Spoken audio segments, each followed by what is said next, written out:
Welcome to Venus Codes. Venus Codes is normally a German-speaking podcast, but from time to time I have very special English-speaking guests.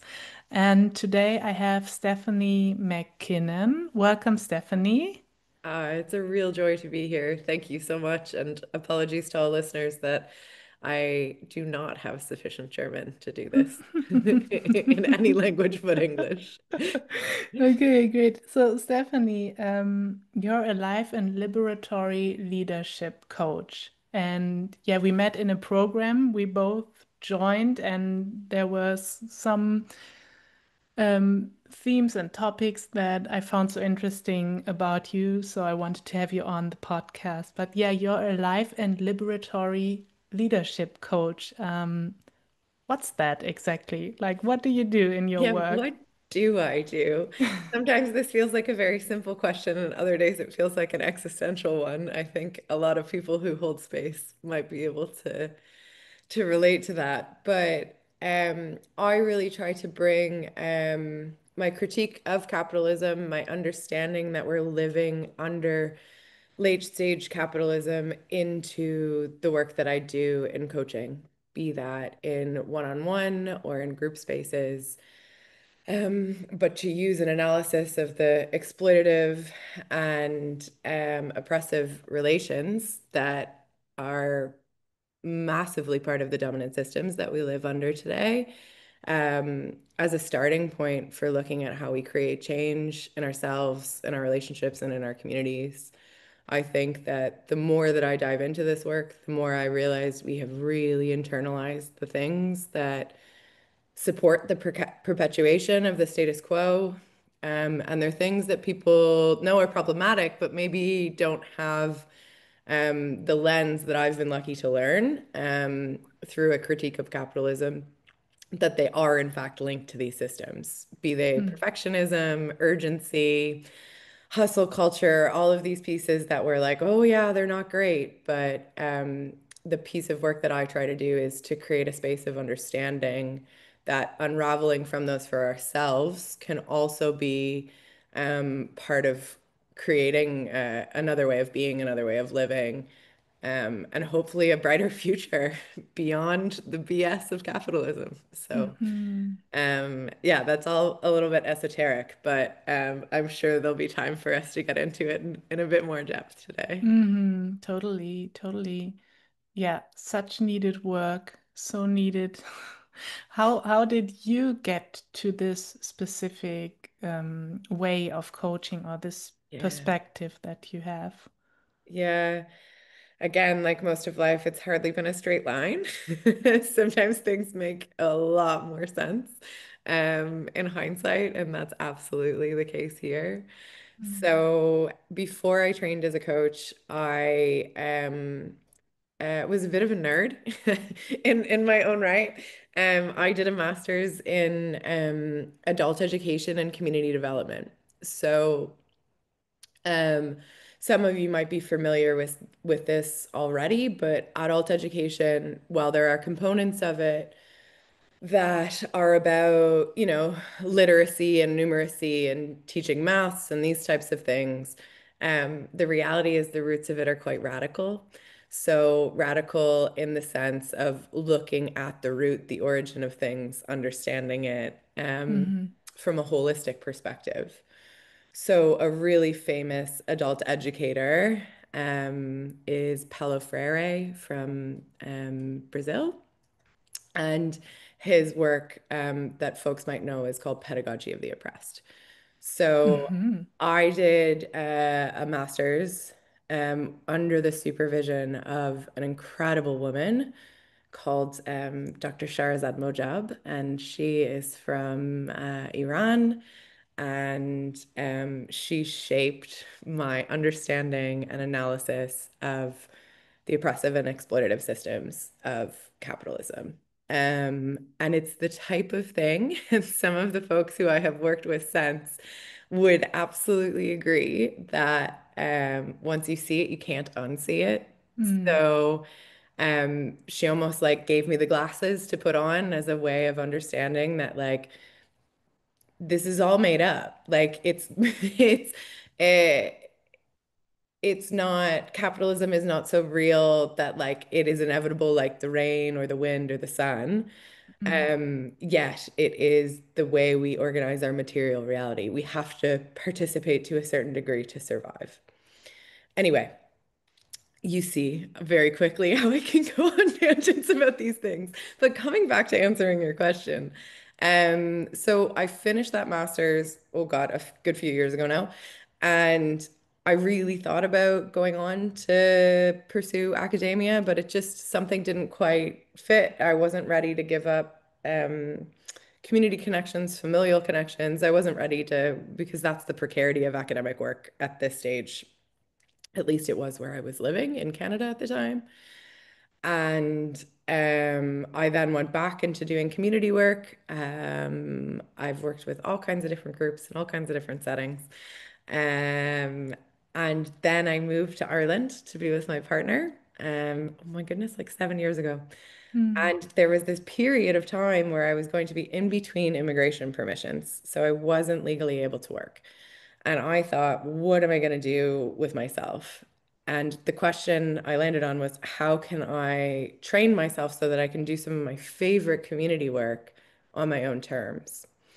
And that has always been like facilitating and holding space.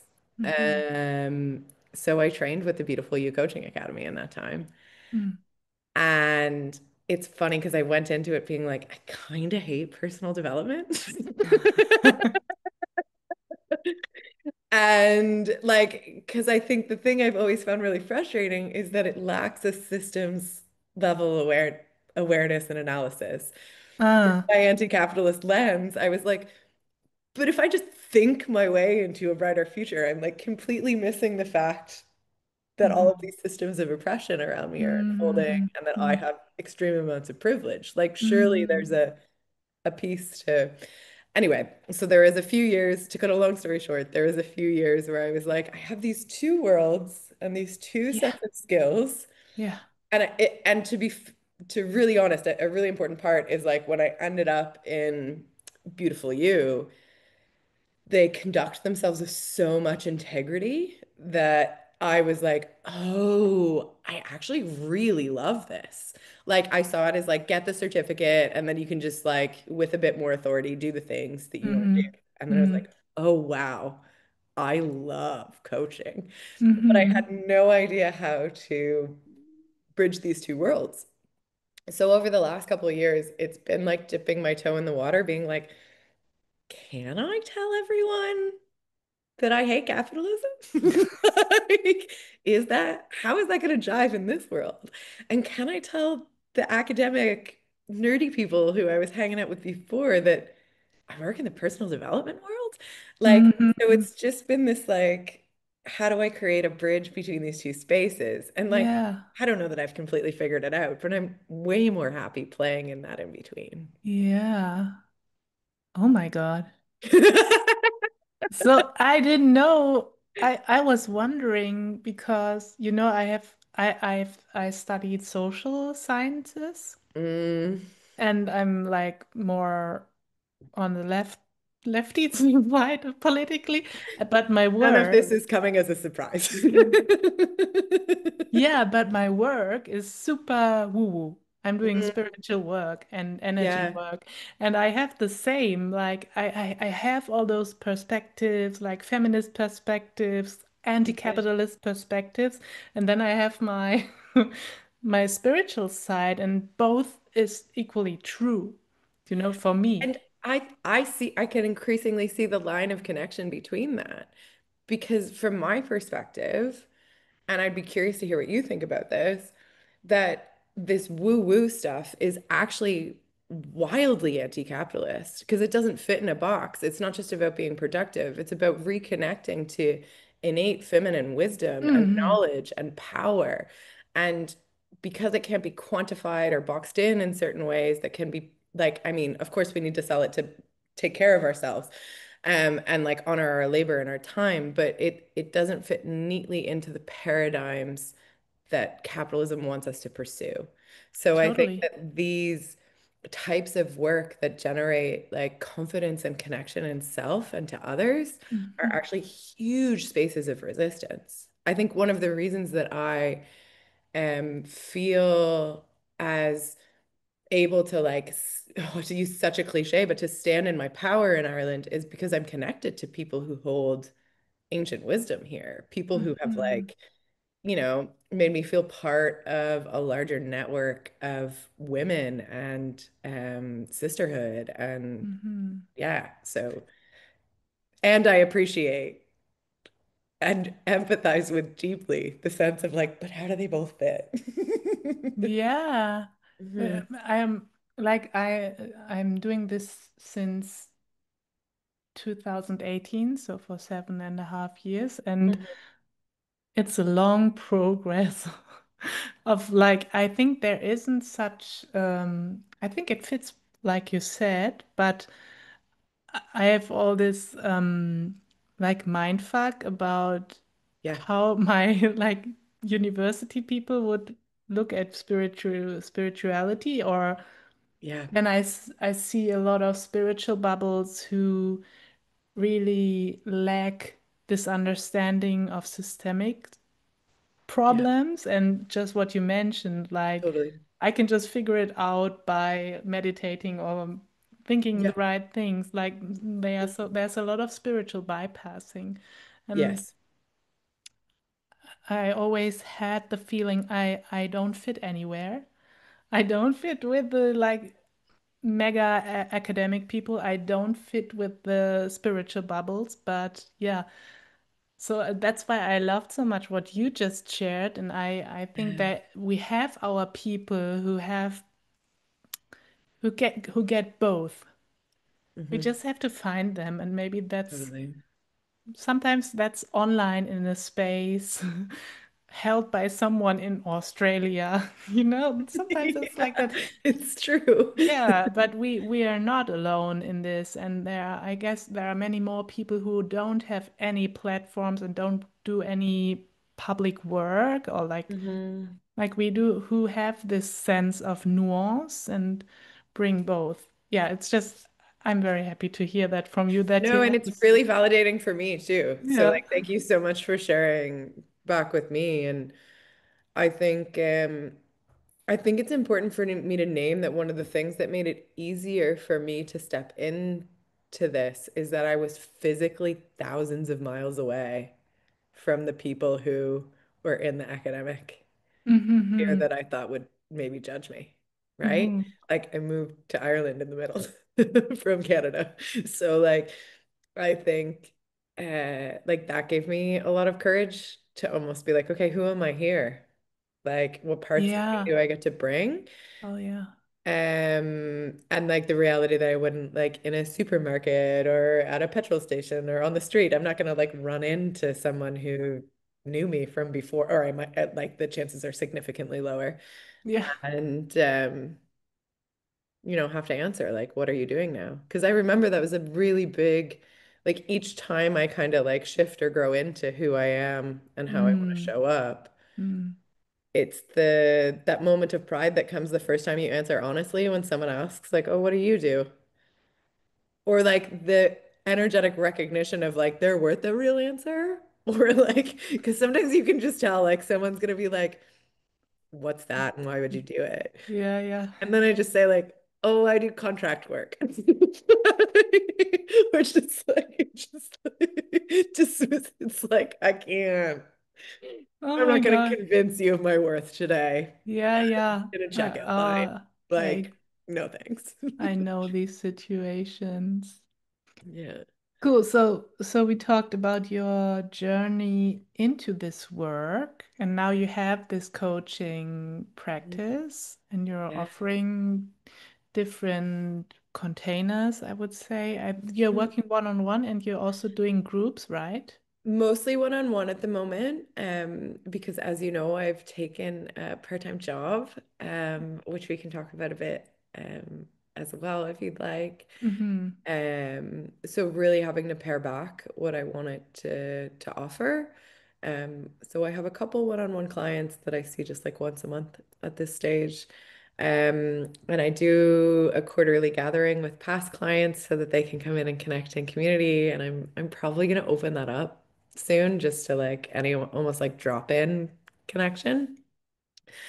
Because I Beautiful. think, oh, the what just happened for us of like us seeing each other in that, like, oh, Mm-hmm. you've experienced that too, is like Mm-hmm. truly what's so magic about coaching in a world where Mm-hmm. we're so isolated. I think the space where we feel comfortable to feel vulnerable and be honest about what's going on and what feels hard is a huge piece of cultivating that connection. And again, I will always bring it back to capitalism. Like we're taught that that is weakness and it's something we're meant to push through and figure it out on our own. So, yeah, looking at simple ways to create connection.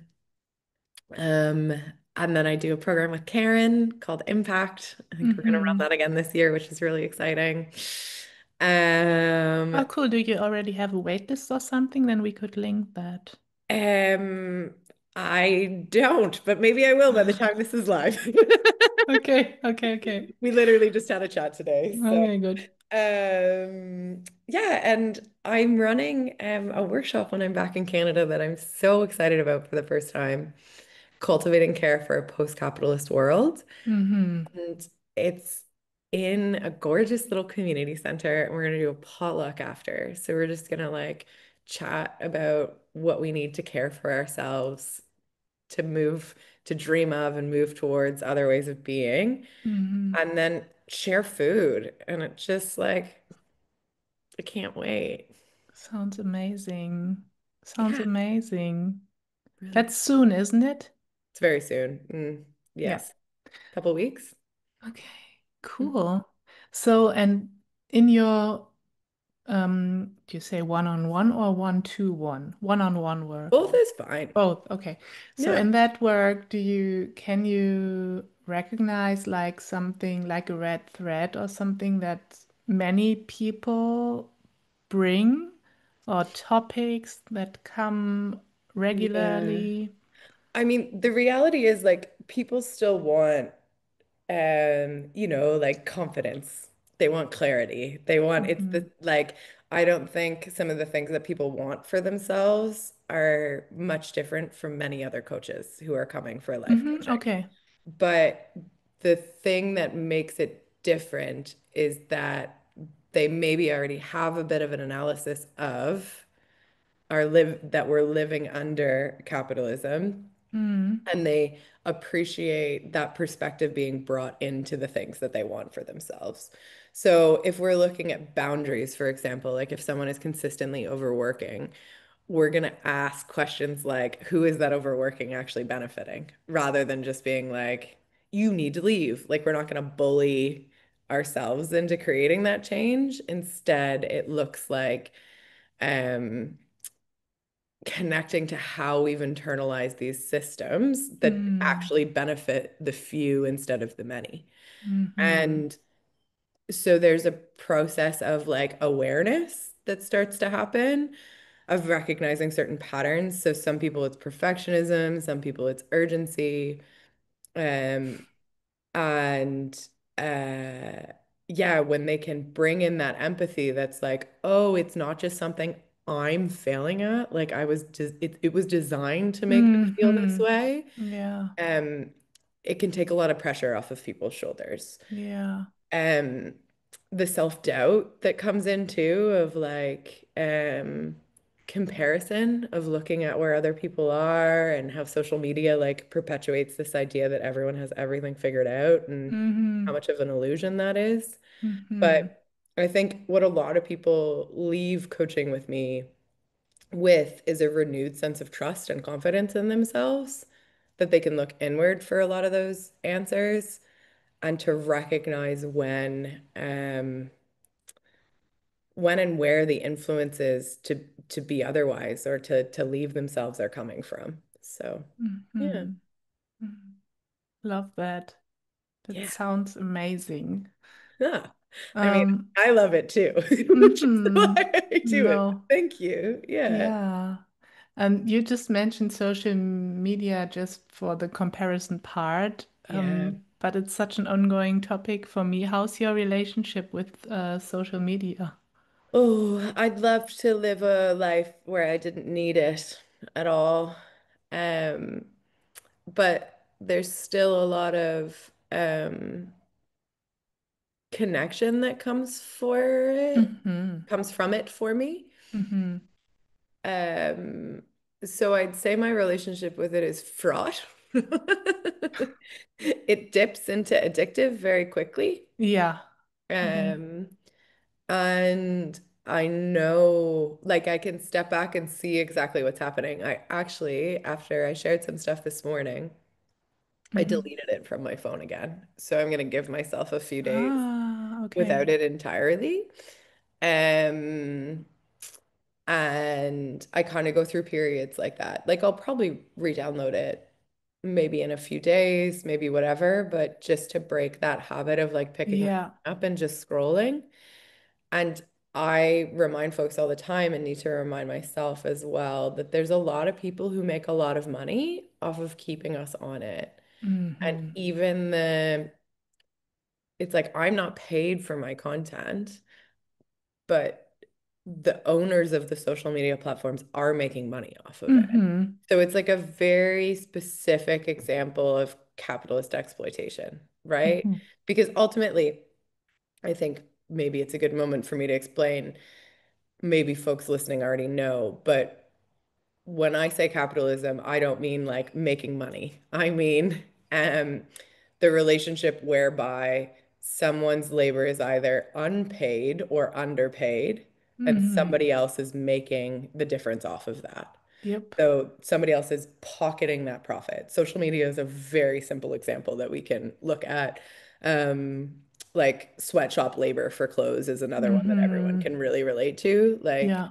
there's free labor, there's underpaid labor, and then somebody else through a like system of many years of justification is trying to convince us all that it's obvious or inevitable that they should pocket that money. Mm-hmm. So that's why I get really passionate about capitalism because it's the angle that I can, or critiquing it, it's the Mm-hmm. angle that I have the most understanding of, but it's deeply interrelated to almost every other system of oppression because Mm-hmm. those systems, be they racism, ableism, white supremacy, become the scaffolding and the justification for this system as natural or inevitable. It's Mm-hmm. like, of course, these people should be making more money than the people who are actually doing the work. Obviously, I Mm-hmm. don't believe that, but that's the way these things It unfold. is. Um, so yeah, it's wild when you actually step back from social media to be like, yeah, somebody else is pocketing off of all of us sharing this shit. Yes. Um, so, and like, and then the people who work in the offices are paid to keep us scrolling, to keep like the UX, the user design, as streamlined as possible so that we just keep going and going and going. Mm-hmm. And then, oh, I can really go, I'll stop after this, and then, it creates this level of like disassociation. So we're then feeling lonely and isolated because we have the illusion of connection often. It's not always the illusion of connection. You and I exchange beautiful messages on Instagram, and that is, I would argue, real connection. Mm-hmm. But this illusion and this sense of loneliness that's really pervasive when you are doom scrolling, we all Yeah. know it. And that's the space that then maybe you pop over to another app and you're like, oh, my card details are already saved. Maybe I'll just buy this thing for myself because it'll make me feel better. So the intentional disconnection over the free labor and then the direct, well, you don't even need to go to another app because the ads are just like flying in at you there anyway. So you can maybe even click Mm-hmm. through in the same one. And your phone's made it so good that you can just pay for something with your fingerprint. So it's like actually wild when we step back to look at it, the dynamics unfolding in our hands. So yeah, that was a very long-winded answer to say that the relationship with social media is complicated because ultimately I will continue to use it because I really believe in the work that I'm doing and I want to share Yeah. Yeah. and I want people to feel that they're not alone. Like if somebody like happens upon a reel or a post I've shared and they're like, "Oh, I hadn't thought about it that way," or "Oh, I'm not the only one." Mm-hmm. And then they're linked into a community of people who get it, Mm-hmm. then that feels worth it. But I really got to be careful about, you know, how much do I then need to be on the app to share these Yes, things? that's the thing. And I think hmm yeah, I love so much wisdom in what you just shared. You're such an authority in your Oh, area. You are. yeah, Take thank it. you. I feel uncomfortable with the word authority, but like I appreciate it and I don't have another one to hold Oh it. yeah, Yeah, yeah. I mean it in the like wise grandmother kind of Oh, authority. thank you. Not like Yeah, in thank you for an knowing exactly the kind of leader I wanted to be. yeah, I Yeah. know. Yeah, but I was just amazed about all that just came out of you. And Well, this is what I mean. Once you see it, you can't unsee it. Like yeah. really, my partner and I were talking about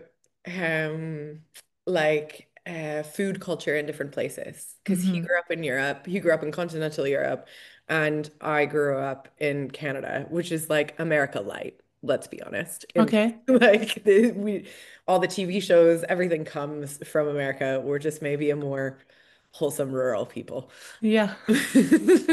God, I'm so sorry to the Canadians listening. There's more nuance than that. Please, I respect my patriots. But we were talking about like food, and then all of a sudden I was like, well, if you look at it from a capitalist lens, and then I just went on this giant tangent of how, there's like so much more processed food Oh in yeah. America, but I'd never really thought about how what were the two angles that came to me? One is that the regulations aren't as strong around the production of processed food. So the suppliers of this food have more free reign and are driven to make it as quickly and efficiently as possible because Mm. America is like the core of capitalism. Mm. They love it. Um, so there's from the supplier side, it's like, how can we make as much plastic cheese as possible rather than real, like Mm. as a really arbitrary example, or cereals, or oh my goodness, like the American supermarkets are horrifying places.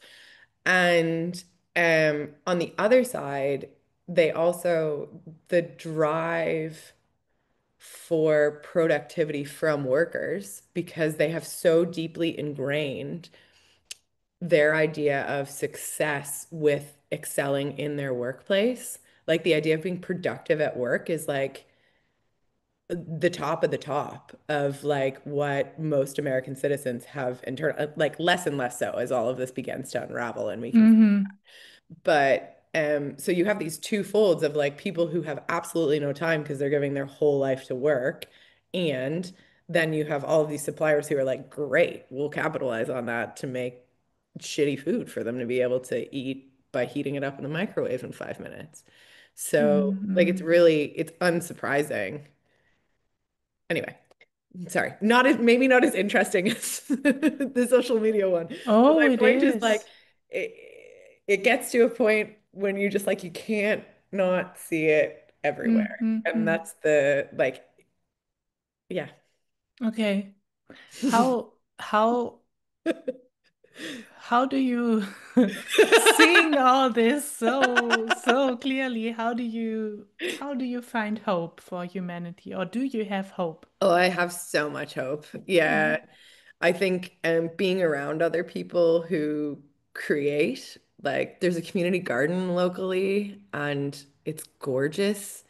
Like um yeah, there's so many things that give me hope. Like the bigger picture is that like yeah, under late stage capitalism, and I know I mentioned it earlier, but I say late stage because there was something before. Mm-hmm. I truly believe there will be something after. And Mm-hmm. I think the real fear-mongering question of like, well, what is it going to be? Like, Mm. it could be worse. Is like, well, it could actually be a lot better. And we don't need to know exactly what it is just yet. Yeah. But yeah, being around people who are keen to try and do things differently. I think a really simple framework that I've been sharing with people recently is like, when you spend time with people, are you creating or are you consuming? So it's a really easy question to ask yourself.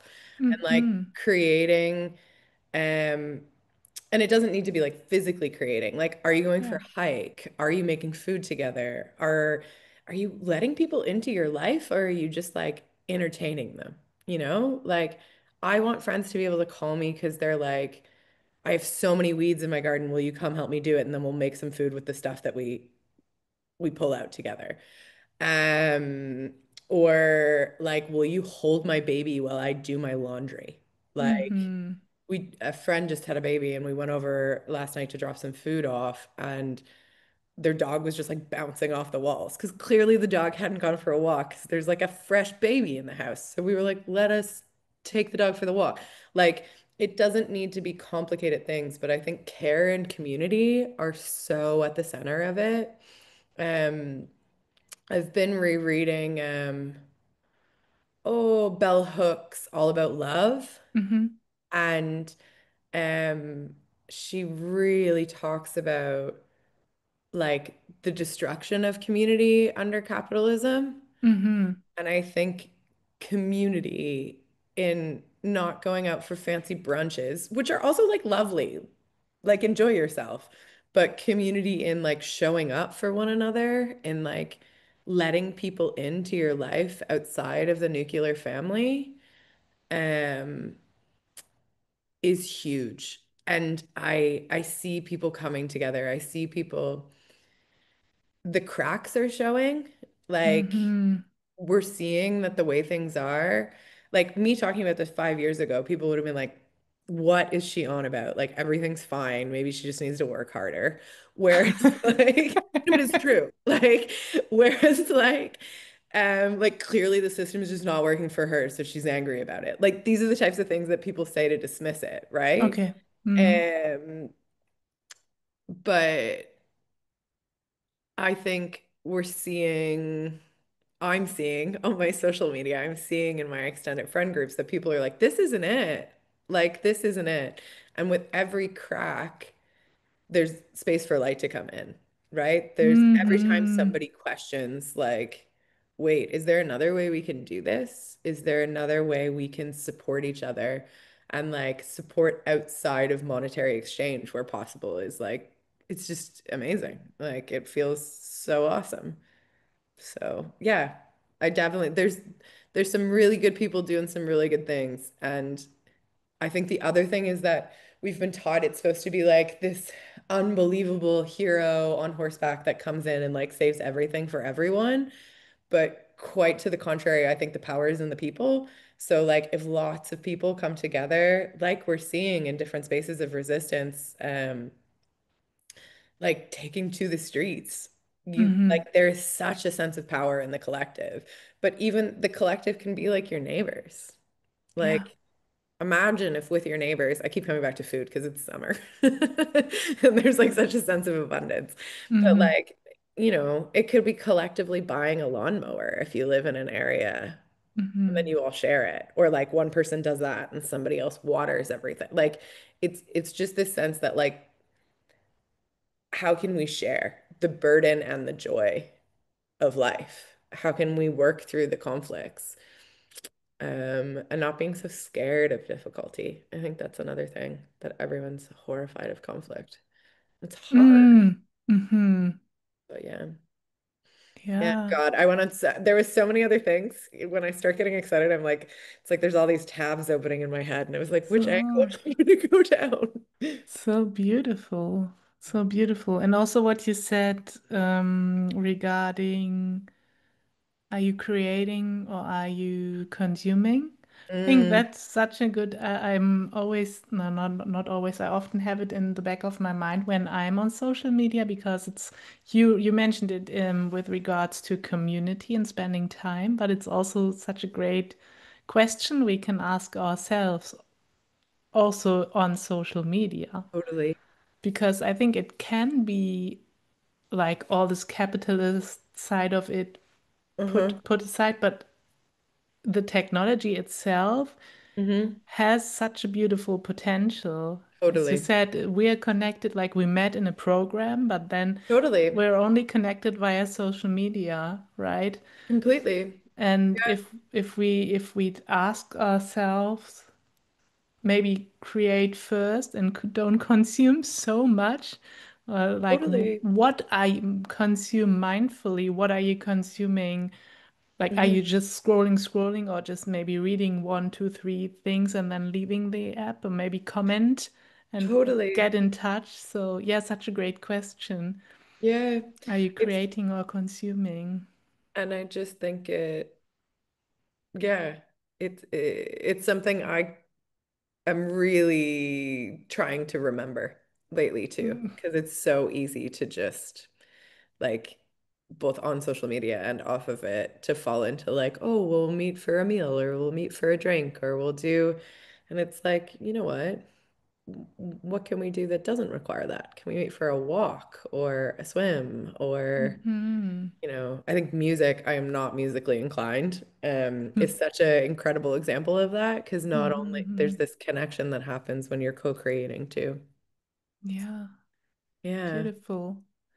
So, I want to switch the topic a little bit, but maybe not really. I mean, it's Um, all related. Go on, Yeah, tell it is. us. It Where is. are It you is. going to take us? Oh, I'm gonna take us to your job. You Yes. mentioned already that you took a job, and I will tell in a moment why that was significant for me too. But Yeah, you amazing. took a job beginning of this year, Mhm. 2025. So why? I mean, you were self-employed, fully self-employed before It that, right? was. Yeah. Why did you take a job, and what are you doing in that job? Yeah. Great question. Um, so I was self-employed, but I was doing maybe a third of my income last year was from contracts outside of coaching. So Mm-hmm. connected to some of my community work from Okay. before, which I think is important to be transparent about. Mm-hmm. Now it had been the best year for my coaching yet. 5 years in, I think, oh my sense of time. Um, but I took it for a couple of reasons. I felt really, really lucky that it was within the community I was in, and connected to like tangible community change. I talk about a lot of this stuff. I mean, I love being in the theoretical. As you can clearly see, I'm like, throw me an example and let me tell you how capitalism has messed it up, or Mm-hmm. influenced it. Mm-hmm. But being around other people and feeling like I was not just contributing to thought leadership on how things could be different, but a bit more tangible. So specifically, I'm working with migrant communities, and trying to create connections or build bridges to folks who are from Ireland as well. Um, and some of that looks like really fun, like community activity organizing, like games nights and picnics. Mm-hmm. And some of it looks like much more challenging work around like trying to create wider networks to challenge the rise of the far right. So, Mm-hmm. um, yeah, it's big, it's new still. But before I get carried away talking about it, I think it's also important for me to honestly acknowledge that the other reason was that the stability and connection I knew it would create. I cannot express enough. Like I won't make much more this year than last year because again, last year was like a pretty good year for me in my coaching. Mm-hmm. Like it will be very similar at the end of the financial year or the calendar year, they're the same.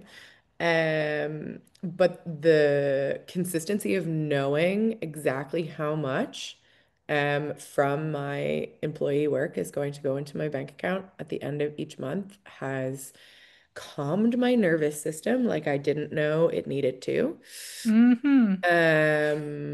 And it has given me so much more space. Like, I didn't realize how much of a mental load it was constantly thinking about what needed to happen next. and the like financial calculations. I joked with someone because like anyone who's worked for themselves knows that there's like a real ebb and flow, and I like put systems in place to try and buffer that a bit more, and you know, was always fine, but I'm more than fine now, and that feels really also paid holiday, paid leave. Like, wow, what a treat I forgot about. Mm-hmm. So yeah, I am really, really enjoying having an office that I can go to. There's only like six of us that work at this community center, so it's like pretty small, but like-minded people who just like I can turn to my manager and be like, this part is making me feel overwhelmed. Like, what do you think about it? And yeah, I feel really, really lucky that um the work is like I probably couldn't have written a better job description for myself.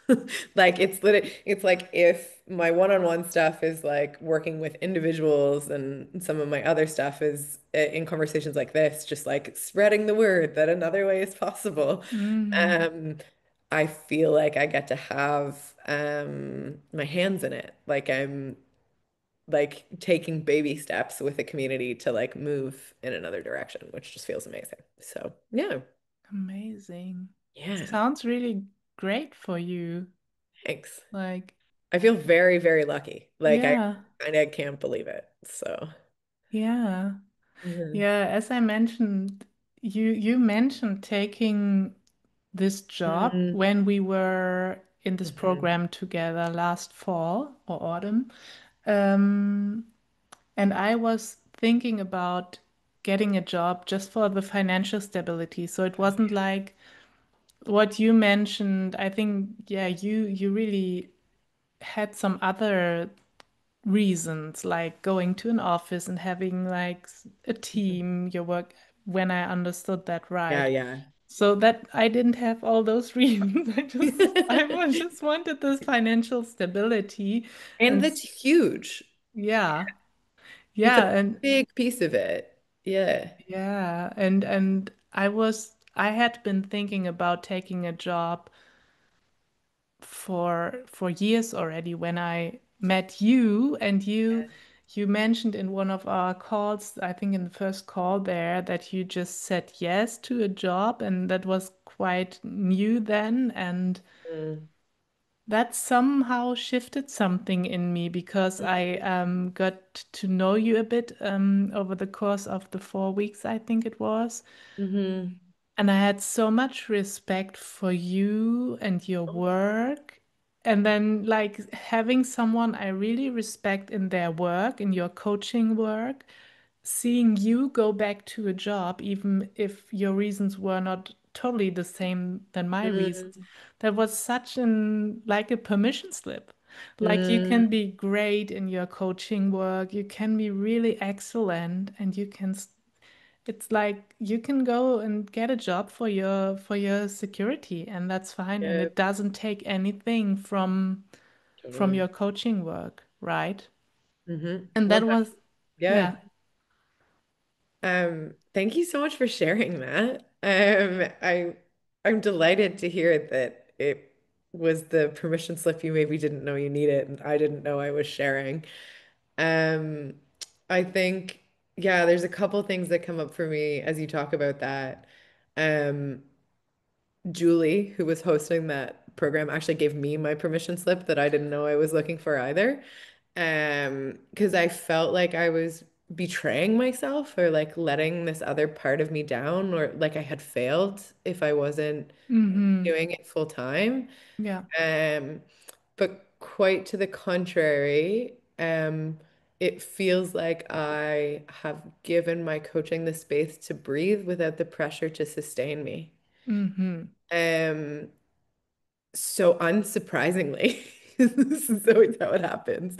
I have the most aligned clients I've ever had coming through Mm-hmm. because I'm not trying to speak to what I think I'm supposed to because I'm not worried about if it upsets people.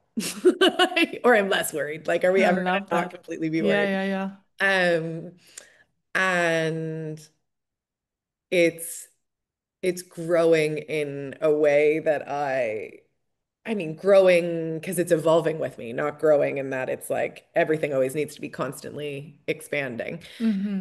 That's a capitalist idea too. It is. But I also think, as you were talking about it, another incredible author, Sarah Jeffe, I never say her surname properly, so excuse me. She wrote a book that was recommended to me called Work Won't Love You Back. Mm-hmm. And it talks about how this idea that we need to love our work and work being, I think it's important to distinguish what she means by work. It's labor, right? It's the exchange of time for money, Yeah. that we are meant to absolutely love what we do and sacrifice ourselves for it. And how this was not always the case, and how it's amplified and manipulated under late stage capitalism to get us to do more work for free. Mm-hmm. And she's brilliant and breaks it down so much better than I just did. But the fact that, like, up until um like deep in the what's the time when General Motors, when Fordist, uh Mm-hmm. like post recession. Oh God, I'm so bad with dates. But everyone was working in a factory, and the idea that Yeah. you could like it was a family salary, like it was a family wage. So like one Yes. person would be able to exchange their labor um to support an entire family. Yeah. And there was no allusions to the fact that they loved that work. It was like a means to an end for a life that they enjoyed. Mm. And I mean, we can go on to sidebars about how like all of the nuclear family gender stereotypes and the unpaid labor of women Yes, under yes, yes. patriarchy to actually support that. Sure. But um it's now gotten to a point where a two salary household is actually not enough to support most families, increasingly not enough to support most families. And this idea that if you just love it enough, it will be okay.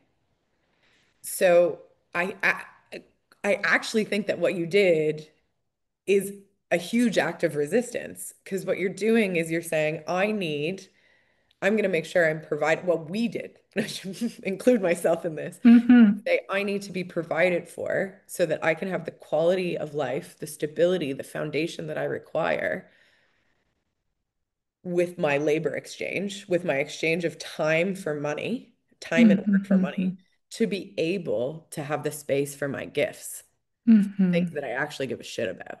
Like, and if we can exchange that for like financial sustenance too, great. But like, and for those who can do that full time, delight it for you. But like forcing it, no, it's exhausting. Mm-hmm. It is. Yeah. It is.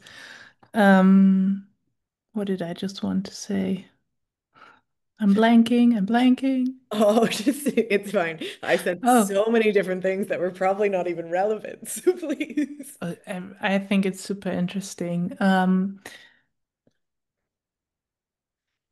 Yeah, and I agree with everything that you just said.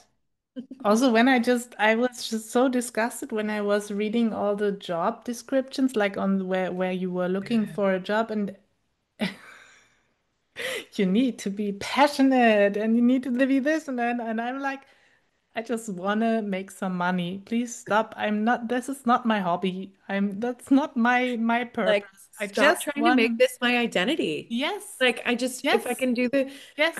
I remember actually in college, I got a part-time, I always had part-time jobs, but I was interviewing for one part-time job in particular.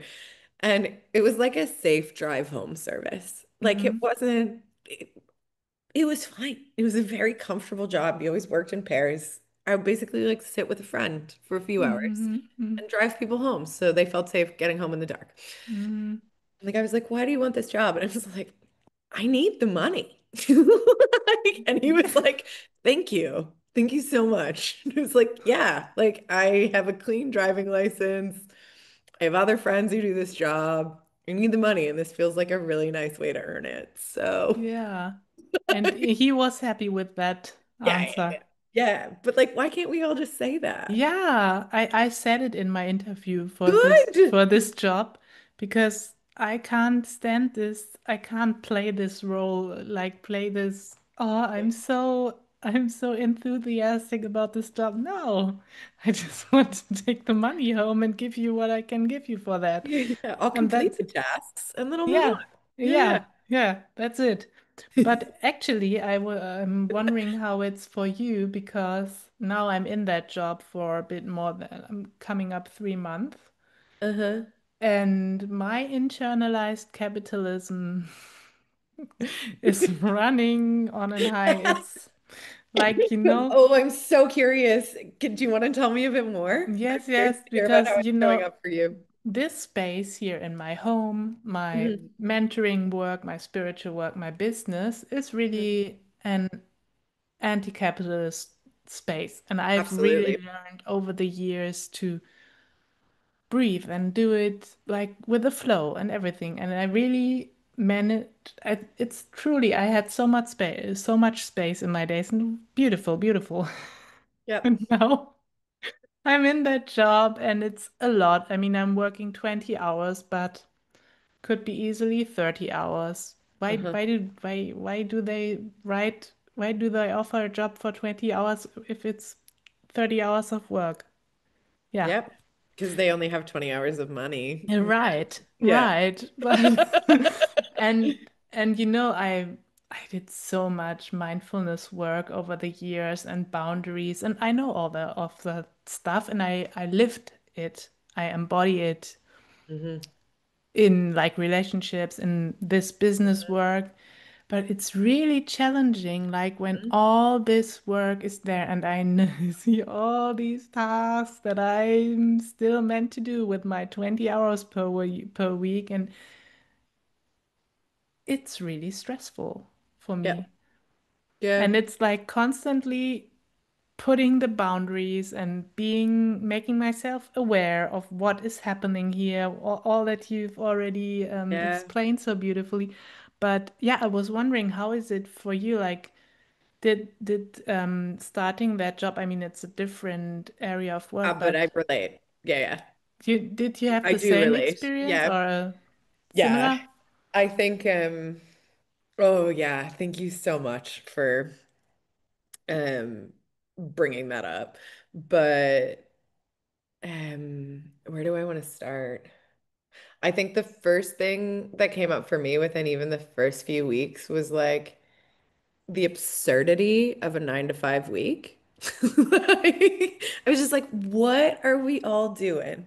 Like, whether we're logging on or going into offices and just like tip tapping away on laptops, staring at screens for 30 to 40 hours a week on a planet where there's like I don't know, bioluminescence and like,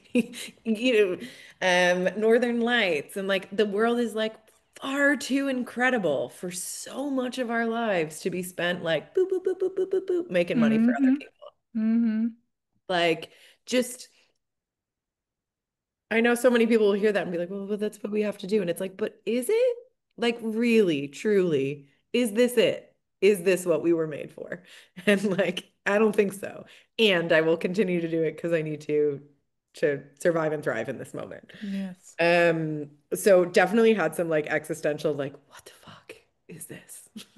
Like, because it's not Mm-hmm. that I wasn't working, but similar to yourself, it was very much like, oh, I'm at this stage of my cycle. I'm feeling more energetic, so I'm going to do a load of writing today. Mm-hmm. Or oof, I'm a little bit down. You know what? I have no calls this afternoon, so I'm going to go for a hike, and then I'll come back and spend Mm-hmm. an hour and get the stuff done that I actually have to, or Mm-hmm. completely let go of the things that don't need to be done. Yes. So I really quickly caught myself putting more rigidity on things than I needed to. It was like I thought I had to completely abandon this flow, this way of living, um, or this way of working, I think is a better way to put it. Yeah. And I don't think I've figured it out. Like I think I'm constantly trying to understand I feel really lucky that I work in a workplace where they are a bit more flexible. Um, and they like really try to not overwork. So I think that that helps. Like I would have a manager who's like, if the to-do list is not done, it will be there when you get back. Um, which is a really helpful reminder. Hmm. I often say to myself and to my colleagues, like, we're not doing heart surgery, like no one's gonna die. Yeah, Um, I love that. yeah, just to like, because you can get so caught up in like, oh my God, this is so important. And if I don't, and then if you were to like explain it to a complete stranger, they'd be like, that is one step in a fairly arbitrary process. And like, does it actually matter? Like, and it does and it doesn't, right? Like Yeah, both are yeah, true. yeah. So I try to like zoom out. Um, and then just like trying to figure out like what flexibility can I actually bring in? Like my office is very close, so I come home for lunch to create like a complete break, making sure I eat real food and don't do it at my desk. Um, and yeah, increasingly I'm like running community programs. So then taking the time in lieu after, or like if I need to go to appointments, just like literally continuing to try and live my life. And accepting that some days I'm just gonna be like chatting with colleagues or like thinking, and that thinking days, even if I don't produce, are still enough. That one still feels really hard because it's like I'm being paid for this time. Like, am I actually doing anything? But when I let myself have that space, um, things work better. Like, Hmm. and I know it's annoying to justify like taking space with more productivity, but like sometimes it helps to even as a step in the process of unraveling. Hmm.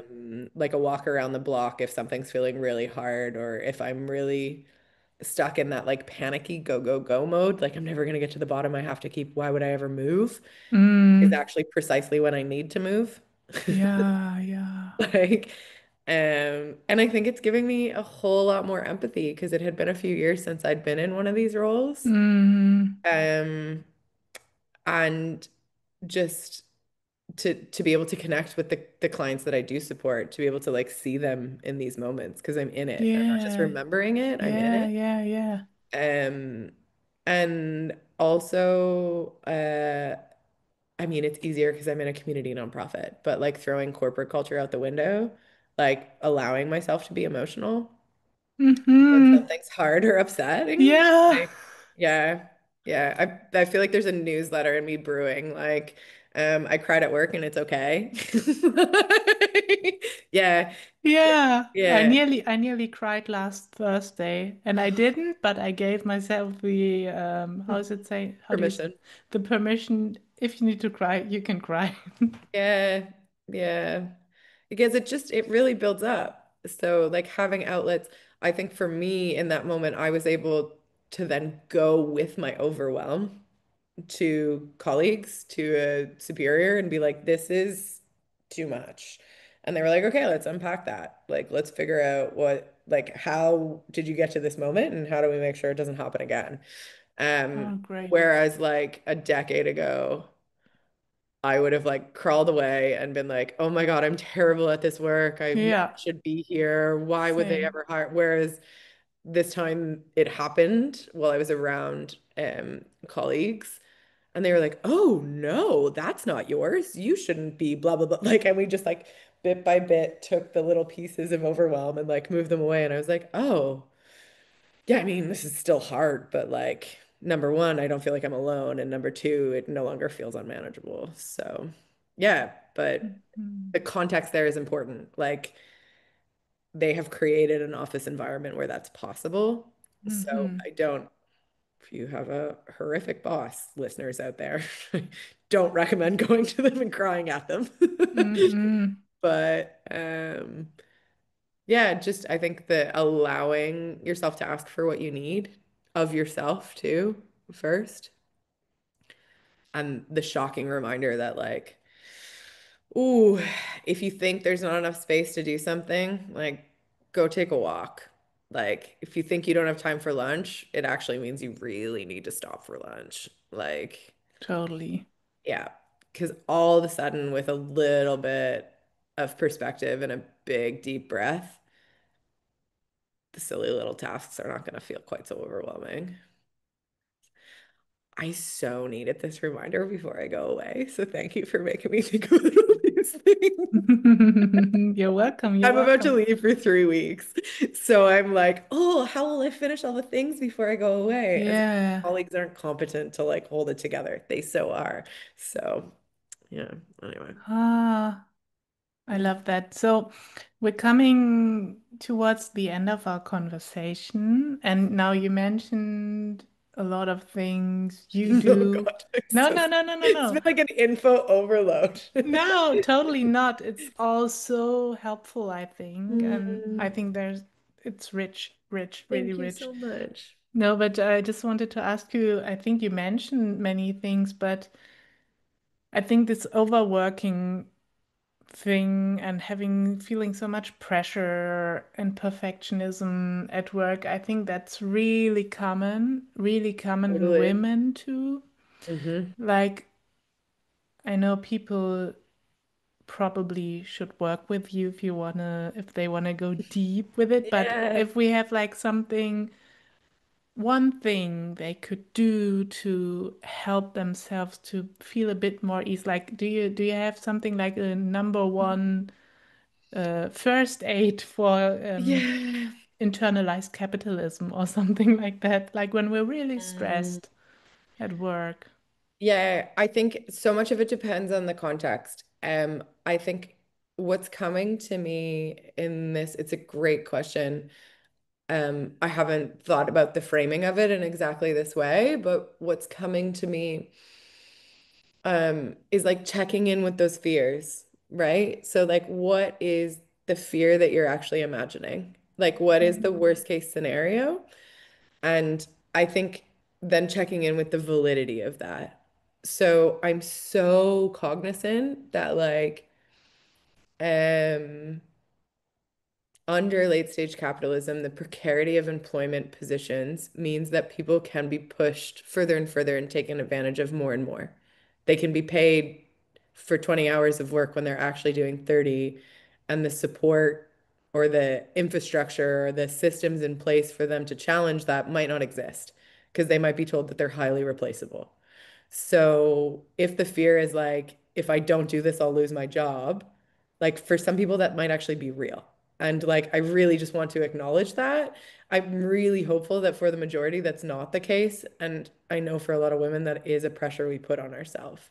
So this is one of the reasons that I have such an ongoing dialogue with my own boss is that voice of inadequacy that capitalism has planted in us that I always need to be proving and doing more pops up when stuff gets hard.